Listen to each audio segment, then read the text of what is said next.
Hi, I hope you're doing well today. Today I'm going to show you a deceptively powerful and very simple exercise or set of exercises from the Feldenkrais system. I learned these exercises from Tiffany Sankari, a Feldenkrais teacher who's a friend and colleague of mine in Somerville, Massachusetts. We're going to do 3 exercises. We're going to repeat them all on one side and then go to the second side. In between each exercise, we'll do a very quick check-in to see if we notice any difference in how the body feels on the floor. So let's begin. So find a comfortable spot. Find yourself with as much ease on the floor as you can. Do a quick scan, noticing the calves, the hips, the back, the ribs, the arms, the shoulder blade, and the skull.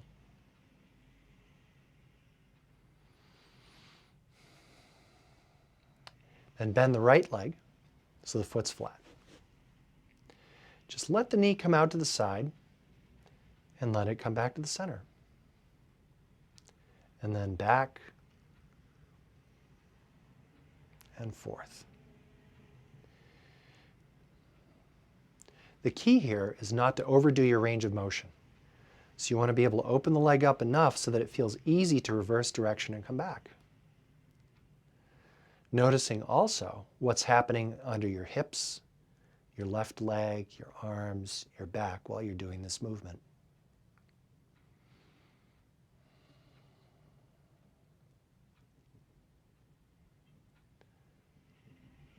If you feel the leg chattering or ratcheting during the movement, you're probably going maybe a little too slowly and you can speed it up.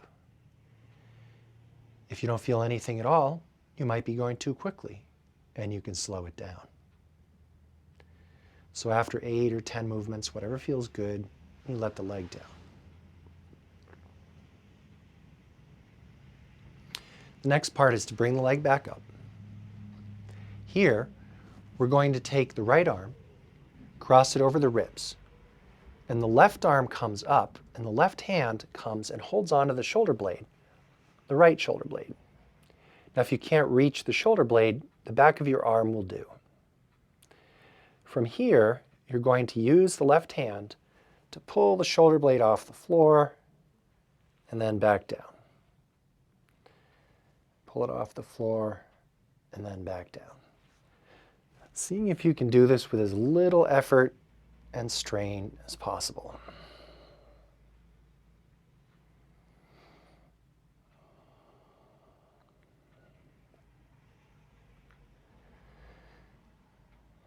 The head can go with the shoulders if that's what happens easily, or the head can stay behind. But whatever you do, noticing what's happening on the floor underneath your body.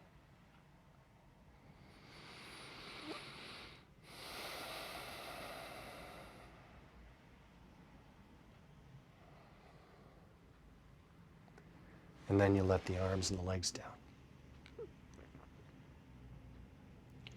The next movement is to bring the knee back up, put the foot flat, bring the left leg up, and cross the left leg over the right leg. Now, it might be tempting to turn this into a stretch, but we're going to try to avoid that for this exercise. So the left leg is going to bring the right leg over, right until the point where you might feel the beginnings of something, and then back. And it's just back and forth like that. Try to make the transitions between movement directions deliberate. Noticing how the floor presses into your back, your hips, and your sacrum as your sacrum is rolling from right to left. Noticing what's happening maybe in your shoulder blades or your skull. Nice and easy.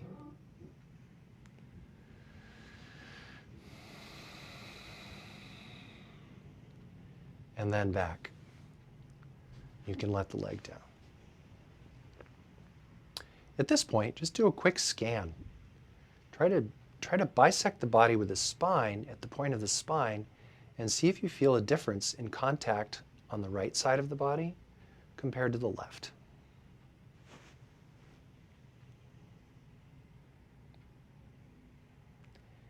Let's do the other side.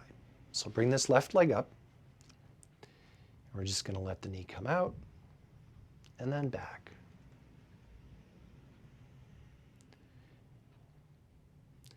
Again, we're not looking for large range of motion. We're just looking for the range where the movement feels smooth, fluid, and easy. Not everyone's range will be the same, and you won't have the same kind of range from left to right either.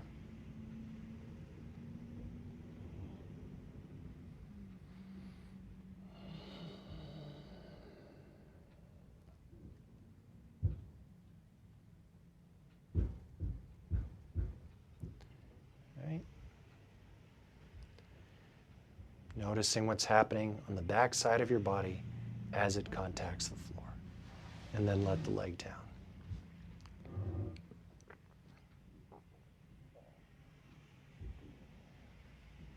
And then you can bring the leg back up. And we're going to cross the left arm over the ribs. And the right arm, the right hand comes up and goes over the left shoulder blade or the shoulder or the arm. And the hand pulls the shoulder blade off of the ground and then back.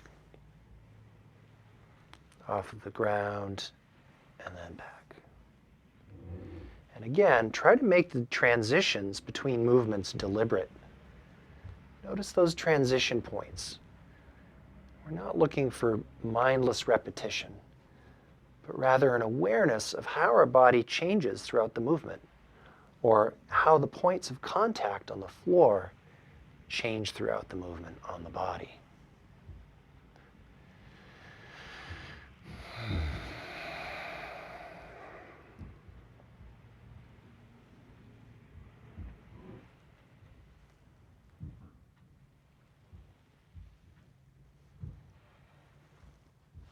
And then back down.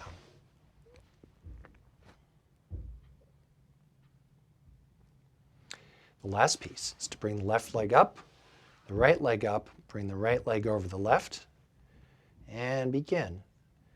Again, I like to notice the weight as it crosses over from my right hip, over the center of my sacrum and lower back, to my left hip. So everyone's going to have a different experience here. Just noticing where the floor contacts your body, how those points of contact might change throughout the movement.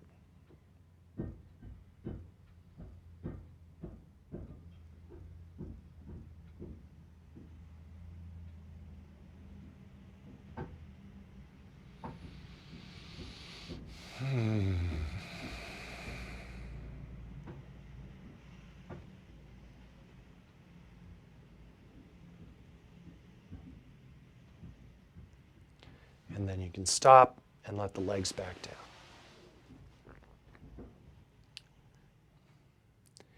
This is a point where you can do another easy scan, noticing the pressure of the floor on the heels, the calves, the backs of the legs, the upper back, the skull, and the arms. If it feels good to lie here, I would encourage you to just stay here as long as it's comfortable and continue to allow the body to be held by the floor.